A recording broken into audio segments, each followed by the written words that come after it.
경기 끝나고 살라가 다가와서 손흥민을 좀 위로해주는 모습이 있었는데 안타깝습니다. 두 선수의 전성기 같이 득점왕을 했었던 그런 시기도 있었지만 두 선수가 손에 쥐는 트로피의 개수는 너무도 차이가 많이 나고 있고 올 시즌을 통해서 더 그 격차는 벌어지고 있습니다.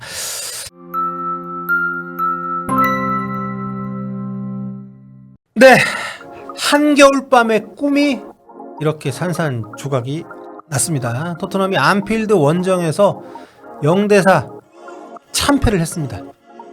전반 경기 시작부터 밀렸기 때문에 사실 희망이 보이진 않는 경기이긴 했지만 그래도 전반 34분까지는 잘 막아냈어요. 그리고 그때 하프에게 먹은 골도 살라의 크로스가 그 반대쪽까지 넘어오는 과정에서 약간 좀 어설프게 이게 좀 처리가 안 됐기 때문에 토트넘이 그거만 잘 막아냈어도 이렇게 무너지지 않지 않았을까 이런 좀 생각이 드는 실점이긴 했습니다. 그리고 후반 5분에 살라에게 이제 PK를 내줬던 그 장면. 네. 누네스가 굉장히 영리하게 킨스키 골키퍼의 파울을 유도를 해냈죠. 그러면서 페널티킥을 리버풀이 얻어냈고 그 골이 들어가면서 사실상 흐름이 완전히 넘어갔습니다. 자, 그리고 이어 그 뒤에 소보슬라이 판다이크 연속골 나오면서 4대0이 됐고요. 리버풀이 골대샷만 2번 있었어요. 사실 더 골을 많이 먹었어도 하등 이상할 게 없는 경기였습니다. 자, 기록 보겠습니다. 기록이 전반전만 해도 전반전에 기대 득점 값이 리버풀이 0.7, 토트넘이 0.02였어요. 슈팅 숫자도 11대 1이었고 그 유일했던 슈팅이 전반 41분에 셉셉이 슈팅이었는데 그게 완전히 홈런 슛이었기 때문에 의미 없는 슛이었고 경기 끝난 상황에서의 기록을 보겠습니다. 슈팅 숫자가 26대 5고요. 유슈팅이 10대 0입니다. 손흥민 선수의 슈팅 2개, 77분에 골대 맞춘 것하고 추가 시간에 골대 위 살짝 넘긴 그 2개의 슈팅이 가장 위협적이었고 나머지 슈팅들은 완전히 빗나가는 슈팅이었고요. 그나마 점유율 65대 35인데 대부분의 경기가 토트넘 진영에서 진행이 됐습니다. 완벽하게 밀리는 경기를 했던 토트넘이고 사실 선발 라인업 보면서 뭔가 포스테코글루 감독이 생각을 좀 했는데 느꼈던 게 포로를 선발해서 뺐습니다. 포로를 선발해서 제외하고 그레이하고 스펜스를 양쪽 풀백에 배치를 했어요. 그만큼 이번 경기에서 이제 공격보다는 수비를 좀 중시하는 듯한 선택을 했기 때문에 좀 모를 수 있겠는데? 이런 생각을 했었는데 그게 좀 부질없는 그런 기대였죠. 일단 전방에 기용이 됐던 히샬리송이 너무 폼이 안 좋았습니다. 부진했어요. 일단 그 옵사이드 위치에 자주 남아있기도 했었고 1차적으로 상대 수비를 압박을 해줘야 되는 게 포스테코글루 축구에서의 톱의 역할인데 그게 전혀 안 됐습니다. 결과적으로 전반 끝나기 전에 부상으로 실려 나온 곳에서 볼 수 있듯이 몸 상태가 안 좋았던 것 같아요. 근데 그 뒤에 선택이 모두 너무 실망스럽습니다. 일단 포스테코글루 골이 들어갈 때 나는 세상에 아무리 팀 성적이 안 좋다고 해도 감독이 첫 골 들어갔을 때 그리고 그때만 해도 1, 2차전 도합 스코어가 1대 1이었잖아요. 그런 상황에서 고개를 푹 숙이고 고개를 절레절레 주머니에 손 넣고 너무 이해가 안 돼요. 물론 선수들이 감독이 그런 모습을 세세하게 볼 수 있는 상황이 아닐 수도 있지만 화면에 클로즈 잡힐 때마다 그러한 어떤 절망적인 모습을 보여주는 것이 과연 옳으냐. 아무튼 히샬리송 부상으로 빠지면서 마티스텔을 투입을 했는데 마티스텔은 물론 미넨에서 톱자리 기용이 됐던 적이 있는 선수이기도 하고 교체로 들어가서 그 역할을 했던 적이 있는 선수이긴 하지만 히샬리송이 빠졌을 때 마티스텔을 톱에 기용한 선택이 과연 무엇을 위한 것이었는지 좀 이해가 안 되는 면이 있습니다. 마티스텔이 실제로도 이 경기에서 톱 자리에서 본인이 볼을 받거나 지키는 역할을 하기보다는 계속 그 자리를 비우고 오른쪽이든 이선이든 왼쪽이든 이렇게 이동하는 역할들을 많이 했었거든요. 이럴 거면은 그냥 손흥민을 톱으로 올리고 왼쪽에 마티스텔을 놓던가 했어야 되는데 그런 선택을 하지 못했습니다. 그러니까 마티스텔의 플레이 스타일을 제대로 파악을 못했고 마티스텔에게 명확한 전술적인 디렉션을 주지 않은 것이 아니냐 이런 추측을 하기에 충분한 경기 운영이었고요. 그리고 그렇게 결정을 했던 이유가 저는 손흥민이 수비를 더 잘하기 때문이라고 봅니다. 실제로 이날 손흥민 선수는 전반 그리고 후반 거의 모든 시간을 살라가 나가기 전까지 살라를 수비하는데 손흥민의 주된 역할이 있었습니다. 일단 토트넘이 공격권을 많이 갖지 못한 것도 이유였지만 대부분의 시간 동안 손흥민 선수는 자신의 뒤에 있었던 스펜스와 함께 살라를 협업 수비하는데 많은 시간을 썼어요. 실질적으로 높은 위치에서 볼을 많이 잡지도 못했습니다. 그런데 마티스테 같은 경우는 그런 수비적인 역할을 잘 못하니까 손흥민을 만약에 톱으로 올리고 마티스테를 거기에 놓으면 살라 수비가 좀 구멍이 나지 않겠습니까? 그것 때문에 그런 선택을 했을 거라고 봅니다. 그리고 이 추측이 저는 맞다고 보는 이유가 뭐냐면 그 뒤에 추가적인 교체 상황에서 55분 후반 10분에 베리바라고 포로를 투입을 하면서 저는 약간 의외였던 게 이제 비수마하고 사르를 뺐거든요. 그러면서 스펜스를 올렸어요. 스펜스를 윙어로 올렸습니다. 저는 그레이를 미드필더로 올릴 줄 알았는데 클루셉스키를 미드필더로 집어넣고 스펜스를 클루셉스키가 있던 오른쪽 윙 자리에 넣었어요. 저는 이 선택이 너무 이해가 안 되더라고요. 왜냐하면 이때 이미 2대 0이 된 상황이었기 때문에 도합 합산 스코어 2대 1로 리버풀한테 역전을 당한 상황이었거든요. 그러면 물론 실점을 안 하는 것도 중요하지만 어쨌든 골을 넣을 수 있는 선택을 했어야 되는데 포로를 넣은 것은 상대적으로 좀 더 공격적인 선택이라고 볼 수 있지만 여기에서 스펜스를 빼질 않고 오히려 윙어로 투입을 했다는 거는 저는 굉장히 의아한 선택이었고 실제로 그 선택으로 아무런 득을 보지 못했던 토트넘입니다. 스펜스 윙어로서 기대할 수 있는 것은 좀 더 높은 위치에서부터 수비적인 역할을 하고 상대의 빌드업을 방해할 수 있는 선택에 도움이 될 수 있는 기용이라고 볼 수 있는데 실질적으로 그런 어떤 시도를 통해서 상대의 빌드업에 전혀 방해를 주지도 못했고 또 공격을 나갈 수 있는 상황에서도 전혀 스펜스가 공격적으로 기여를 하는 바가 없기 때문에 홈런볼이나 한번 때렸고 자, 그 선택에 그러니까 계속해서 좀 보수적인 선택을 한 거죠. 그러니까 포스테코글루 감독은 자기 축구를 버리지 않는 선에서 그러니까 전방에서 압박을 강화하는 것이 포스테코글루 감독이 선수들에 계속 주장을 하는 것인데 그걸 위해서 스펜스를 투입했다는 거 외에 골을 넣기 위한 선택을 하지 않았기 때문에 벤치에 무어가 있었음에도 불구하고 결국 후반전에 추가적으로 득점을 할 수 있는 기회를 많이 만들지를 못했고요. 그리고 이제 손흥민 선수를 결국에는 전방으로 올렸습니다.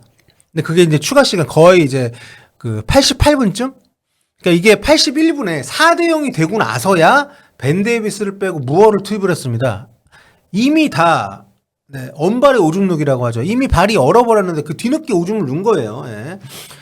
소 잃고 양칸 고친 거죠. 4대 0이 되고 나서야 벤 데이비스를 빼고 무어를 투입을 했는데 그때 시간이 정규 시간 10분 남은 때였고요. 그렇게 무어가 들어가면서 이제 무어가 오른쪽 윙 자리에 들어가고 스펜스를 내리고 그 변화가 이루어지면서 손흥민 선수를 중앙으로 올리고 마테스테를 왼쪽으로 뺐습니다. 그제서야. 예. 그러니까 저는 포스테코글루 감독이 부상자가 많고 여러 가지 팀이 안 풀리는 거에 대한 핑계거리가 많은 거 이해가 가지만 저는 그럼에도 불구하고 포스테코글루 감독의 교체 타이밍을 토트넘이 놓쳤다고 보는 게 이분이 그 중요한 경기에서 교체 타이밍이나 전술적인 변화를 주는 어떤 시도 자체가 없거나 굉장히 늦습니다. 의도를 알 수 없는 타이밍에 뒤늦게 변화를 주는 경우들이 상당히 많고요. 교체 카드를 다 쓸 수 있는데 안 쓰는 경우가 많고요. 이런 경기 내에서의 게임 플랜을 1차적으로 짜는 것과 거기에 변화를 주는 선택 자체가 계속해서 패착이 많았기 때문에 교체 선수가 있고 그러니까 부상자가 많고 적고의 문제를 떠난 거죠. 이거는. 네. 그리고 기존에 있는 선수들을 선발 라인업에 구성하는 선택 자체도 문제가 있고 오늘 히샬리송에게서 볼 수 있듯이 그런 상황에서 토트넘이 공격을 해야 한다고 했을 때 가장 지금 쓸 수 있는 카드가 저는 손흥민이라고 보거든요. 아니면 셉셉이라고 보거든요. 근데 이 두 선수에게 수비하느라고 힘을 다 빼게 만들어 놓고 나머지 선수들로 공격을 하려고 하다 보니까 그게 안 되는 겁니다. 경기 내내 오늘 토트넘이 그 리버풀한테 코너킥을 14번을 줬어요. 근데 그때마다 손흥민 선수가 살라 전담 마크를 했습니다. 맨마킹을 손흥민한테 살라를 줬어요. 코너킥 수비가 잘 이루어졌을 때 역습으로 나갈 수 있는 그거에 대비하는 역할을 주질 않고, 그러니까 총체적인 난국이에요. 게다가 이제 그 세트피스에서의 특히 이제 수비 문제가 있다는 게 늘상 벌써 지금 포스테코글루 감독 온 이후 꾸준히 지적이 되던 문제인데 그게 개선이 되질 않고 이번에 또 세트피스 실점을 했습니다. 그러니까 지속적인 문제가 반복이 되고 있는데 이게 개선이 안 되고 있는 것 자체가 감독이 팀을 준비시키는 데 있어서 문제가 있다는 거죠.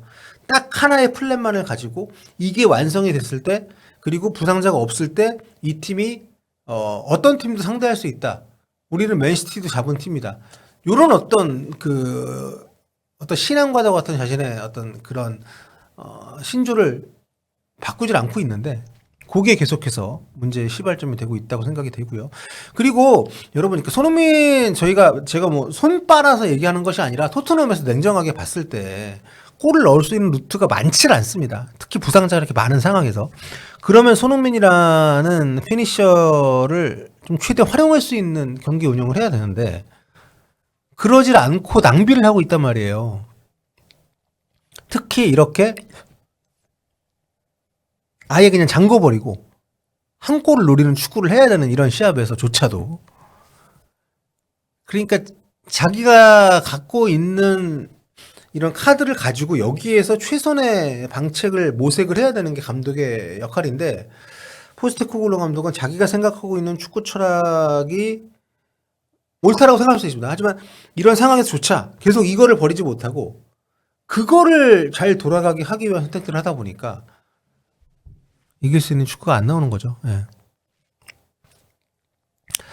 게다가 이번 겨울 이적 시장에서도 물론 뭐 수비수 필요하고 뭐 공격수 필요하고 하지만 제가 볼 때 가장 필요했던 거는 결국에는 미드필드에서 수비를 해줄 선수거든요. 이 팀은 비수마도 그렇고 벤탄쿠르도 그렇고 뭐 베리발도 그 자리에 쓴 적 있고, 그 6번 미드필드 자리에 선수가 없어요. 이걸 보강할 생각을 안 합니다. 그냥 많이 여럿이 3명이서 역할 돌아가면서 그냥 많이 뛰면 된다고 생각을 해요. 그런데 지금 수비수들까지 다 지금 이탈을 한 상황에서 이 수비를 보호해줘야 될 선수, 저는 그게 수비 그러니까 겨울 이적 시장 영입의 1순위가 돼야 된다고 봤는데, 왜냐하면 이거는 부상으로 인한 부재가 아니라 아예 이 팀에는 그 역할을 하는 선수가 없잖아요. 예. 근데 그 부분의 보강도 좀 되질 않았고, 마티스트를 왜 데리고 왔을까요? 게다가 마티스트한테 왜 그렇게 큰 돈을 태우는 걸까요? 도무지 이해가 안 되고, 우리의 그런 이해 안 되는 부분이 오늘 경기를 통해 저는 입증했다 봅니다. 마티스텔한테 제가 좀 해주고 싶은 얘기는, 마티스텔이 바이에른 뮌헨이라는 리그에서 절대적인 강자의 팀에서 있었잖아요. 근데 토트넘은 강자의 축구를 하는 팀이 아닙니다. 포스테코글루는 그걸 지금 계속 하고 싶어하고 하고 있지만, 바이에른 뮌헨에서 교체로 들어왔을 때 주어지는 만큼의 기회도 토트넘에서는 선발로 나와도 안 주어질 거예요.